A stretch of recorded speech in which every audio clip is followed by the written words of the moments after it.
Probability is a construct that we have to factor in as being human, and humans being human.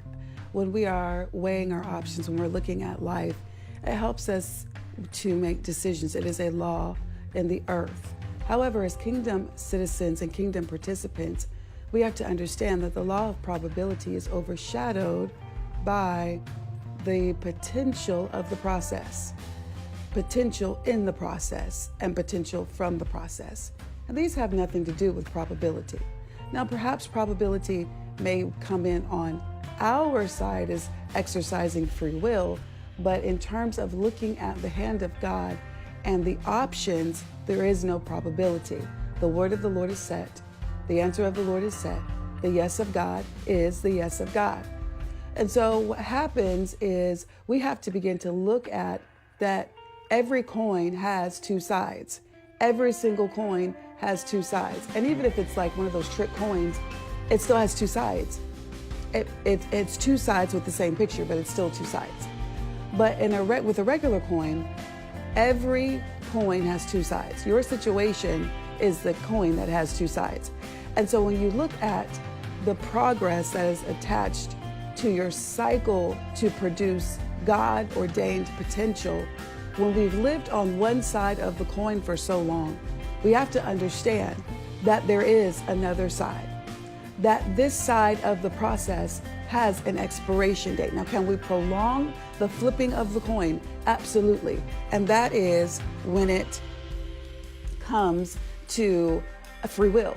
But on the side of God, from what we're talking about, the hand of the Father, there isn't any probability mixed in with this word. He doesn't say I may or I might. Everything with the Lord is in absolutes. As kingdom participants, we live in a realm and we're governed by a law of sovereign absolutes. Sovereign absolutes. Isaiah chapter 60, verse 17, the Lord is speaking and he says, for brass, I will bring gold, for iron I will bring silver, for wood brass, and for stones iron, and I will make thy officers peace and thine exactors righteousness. And so he's talking to a people and they've gone through a particular process that has to produce a potential and to produce a purpose where they come back to the Father. And so God has orchestrated all of this elaborate situation so that he can bring them back to him and that he can bless them. It's all a process and there's no probability. And so the Father is saying, for brass, I'm going to flip the coin. It's going to become gold. For iron, I'm going to flip the coin. It's going to become silver. For wood, I'm going to flip the coin. It's going to become brass. And for stones, I'm going to flip the coin and it's going to become iron. Everything in your life that looks like it's on a side of a process that's never going to end, the Father says there is an expiration date. And when I flip the coin, that which was normal, that which was mundane becomes excellent and spectacular. And then it goes on to say, I will also make thy officers peace and thine exactors righteousness. This word officers in Hebrew is referring to prison officers. It's referring to that which was called to keep the people bound. It is a word that talks about prison and reckoning and custody and visitation. The word exactors, it in Hebrew means a taskmaster. It means that which comes to oppress,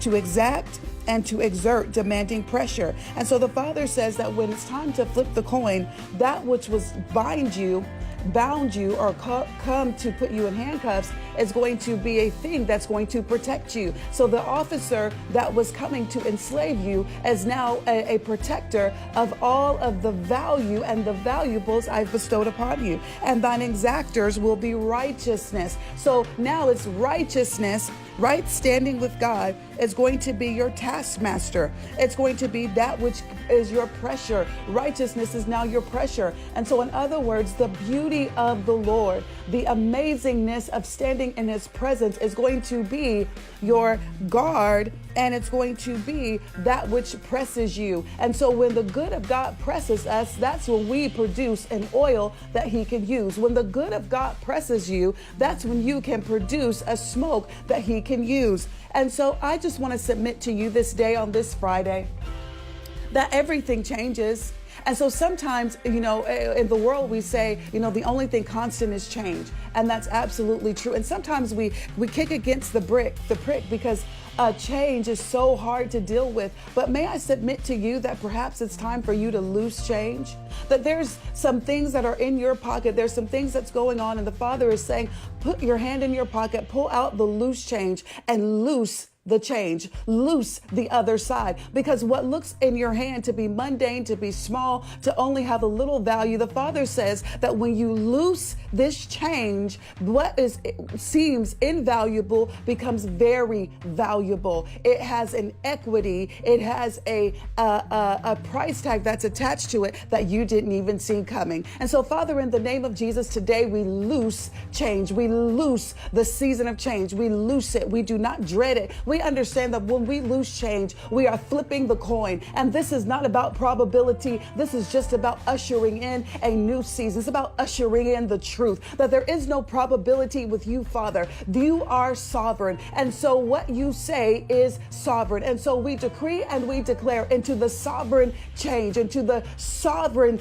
transition, into the sovereign time of revival. It doesn't have to be a wilderness. It could be a time of revival. And so, Father, in the name of Jesus, where we feared change, where we thought that this was always going to be like this, when we prayed and there was an air of probability, 50-50 chance where he'll answer us, 50-50 chance he'll come through. No, it is a sovereign answer. It is a sovereign yes. And so today, we as your people go out into the earth and we loose change. We loose a difference. We loose the other side. We loose the expiration date in the name of Jesus.